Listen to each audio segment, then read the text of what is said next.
നോവായി വയനാട്, ജീവൻ പൊലിഞ്ഞവരുടെ എണ്ണം 300 കടന്നു. നമസ്കാരം, കൊട്ടാരക്കര മീഡിയയിലേക്ക് സ്വാഗതം. മലയാളി മനസ്സുകളിൽ നോവായി മാറിയ വയനാട് ഉരുൾപൊട്ടൽ ദുരന്തത്തിൽ മരിച്ചവരുടെ എണ്ണം 300 കടന്നു. 317 പേരാണ് ഇതുവരെ മരണത്തിന് കീഴടങ്ങിയത്. ഇന്ന് നിലമ്പൂരിൽ നിന്ന് 5 മൃതദേഹങ്ങളും മേപ്പാടിയിൽ നിന്ന് 6 മൃതദേഹങ്ങളുമാണ് കണ്ടെത്തിയത്. ദുരന്തത്തിൽപ്പെട്ട മനുഷ്യരുടെ 12 ശരീരഭാഗങ്ങളും രക്ഷാപ്രവർത്തകർ കണ്ടെടുത്തിട്ടുണ്ട്. 133 മൃതദേഹങ്ങളാണ് ഇതുവരെ ബന്ധുക്കൾ തിരിച്ചറിഞ്ഞിട്ടുള്ളത്. 181 മൃതദേഹങ്ങളുടെ പോസ്റ്റ്മോർട്ടം നടപടികൾ പൂർത്തിയായി. ആശുപത്രികളിലെ ലിസ്റ്റുകളിലും മറ്റും തങ്ങളുടെ പ്രിയപ്പെട്ടവരുടെ പേരുണ്ടോ എന്ന് തിരയുന്ന വയനാട്ടിലെ മനുഷ്യർ കേരളത്തിന്റെ ആകെ നോവാകുകയാണ്.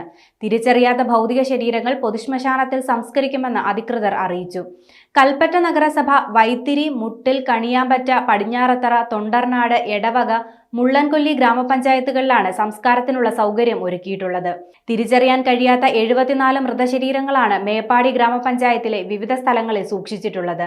മൃതദേഹങ്ങൾ ബന്ധപ്പെട്ട തദ്ദേശ സ്ഥാപന സെക്രട്ടറിമാർക്ക് കൈമാറി നടപടികൾ പൂർത്തിയാക്കും. മൃതശരീരങ്ങളുടെ സൂക്ഷിപ്പ്, കൈമാറ്റം, സംസ്കാരം എന്നിവയ്ക്ക് രജിസ്ട്രേഷൻ വകുപ്പ് IG ശ്രീധന്യ സുരേഷിനെ നോഡൽ ഓഫീസറായി ചുമതലപ്പെടുത്തിയിട്ടുണ്ട്.